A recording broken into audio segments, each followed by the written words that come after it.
Boom! Greetings from YouTubeville once again. Danny Savage, Draft Guru. If you like the video, sub and subscribe. It don't cost a dime. Gotta move that out of the way. Bam! Because we all know when you're rocking with the GWO, it's for life. Today we're going to be at 370 players. It's October 29th, 11:10 hours, and we're at 370 players. Give a look-see, people. On an off week, 2 off weeks, still the best beard on YouTube. Be throwing you out. I got a couple tight ends, a couple of big body defensive tackles.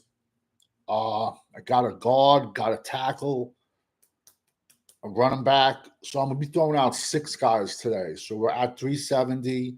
Tomorrow's Wednesday. I'll probably be throwing out I'll probably be throwing out maybe 10 tomorrow because last week I went crazy watching film.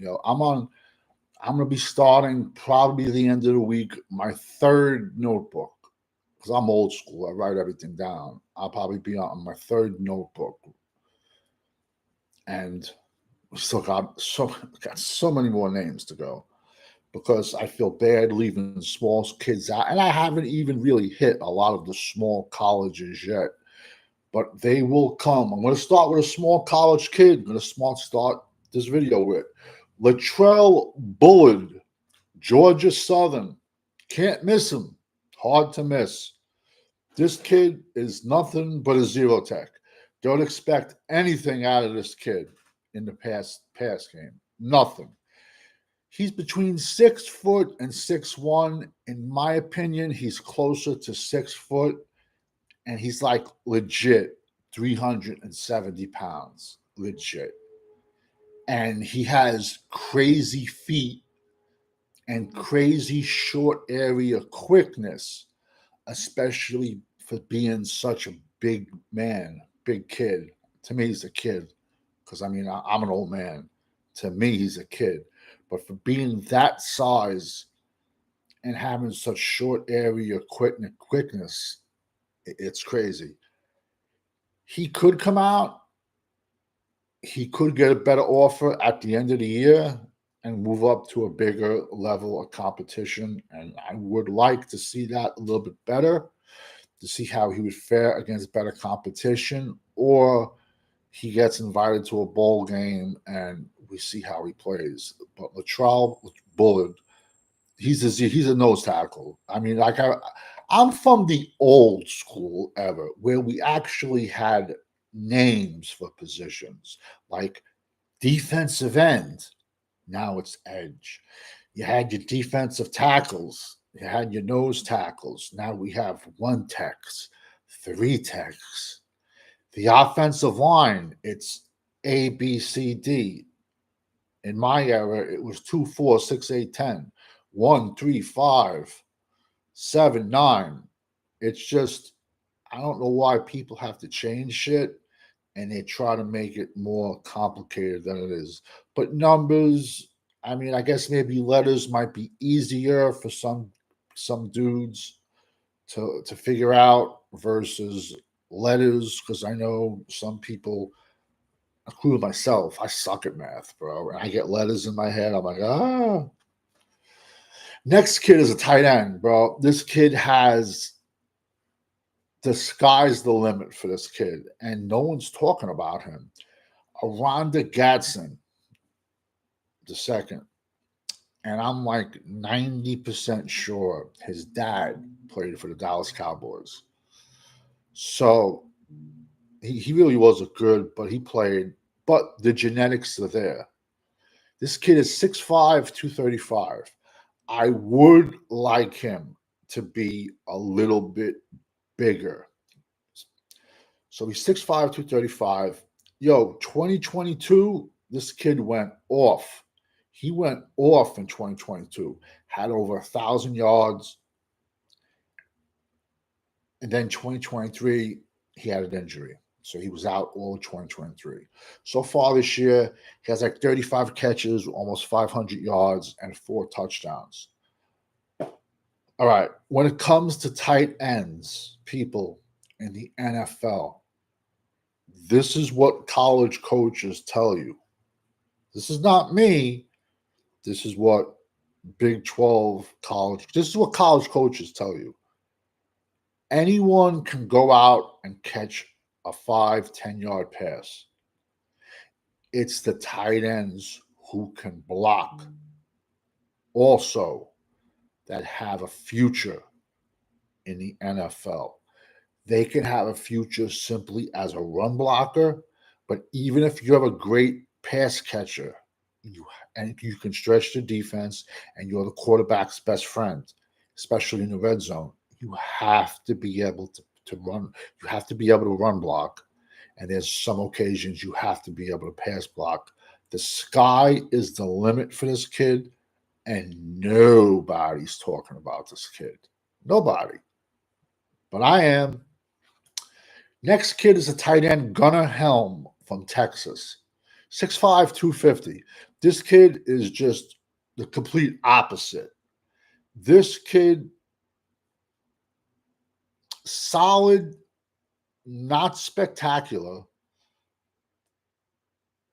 but with his size, he's going to make his living on the next level being a blocker, a run blocker, and a pass blocker, but also he has soft hands and to be able to go out in the flat, go out in the red zone, and to be able to catch a pass for a touchdown. He has his stats are not that great so far. He has 31. I mean, it's not bad either. 31 catches, 2 touchdowns. But on the next level, he sticks on a team, it's going to be for his run blocking abilities.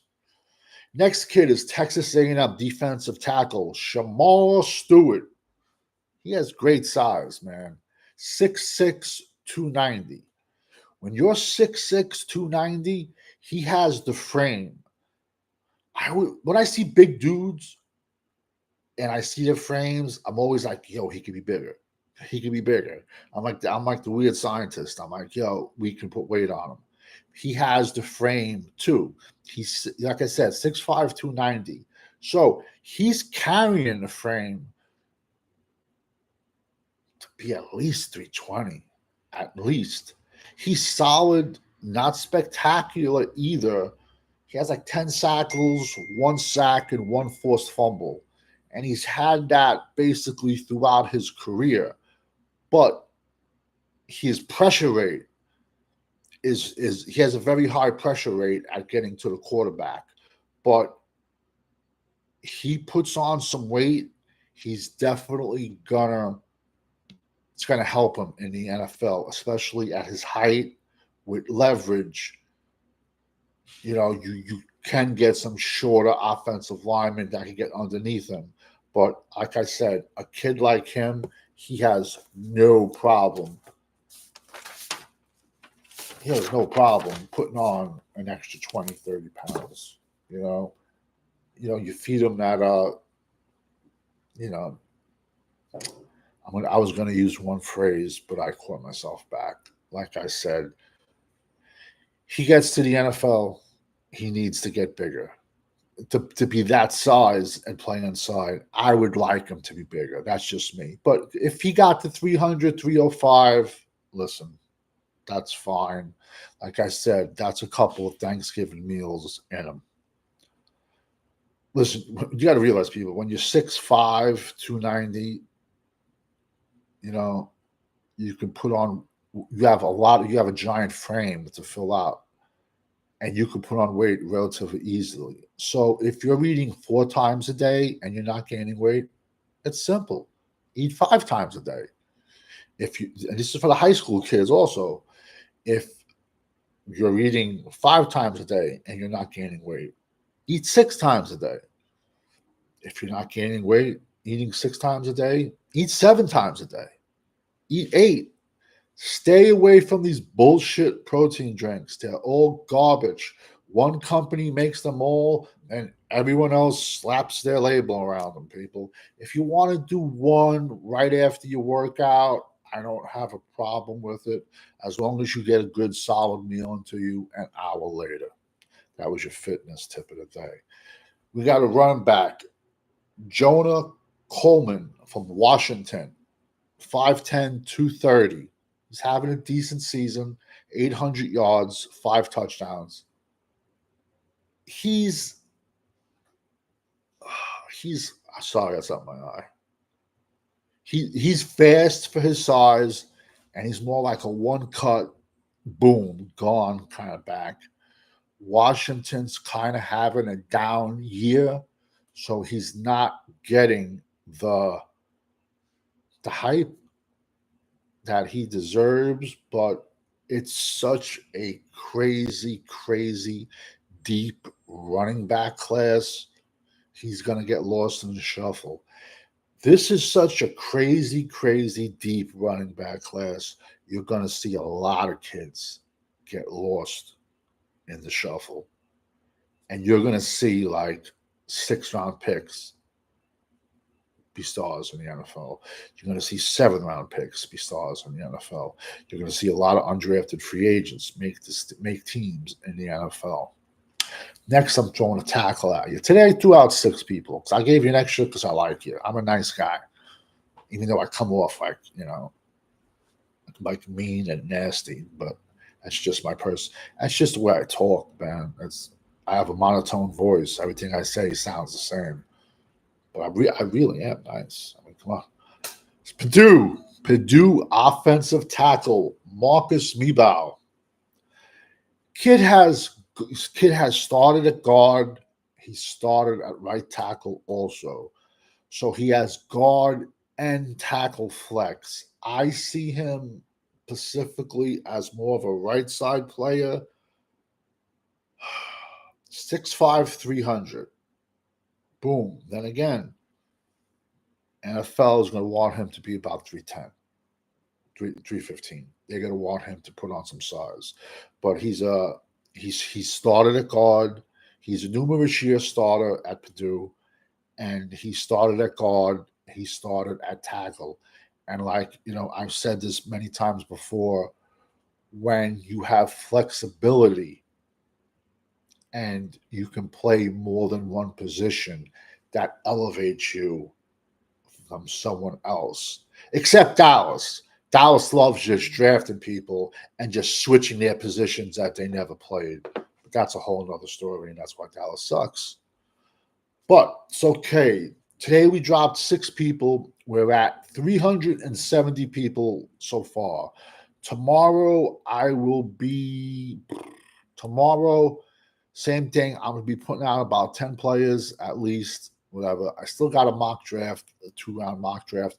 I wanted to wait till last night's game was over to get a true draft breakdown of where all the teams would be ranked, because last night's game would have messed up the draft order. So I wanted to wait till last night's game was over. So I got a 2-round, 32-team mock draft dropping.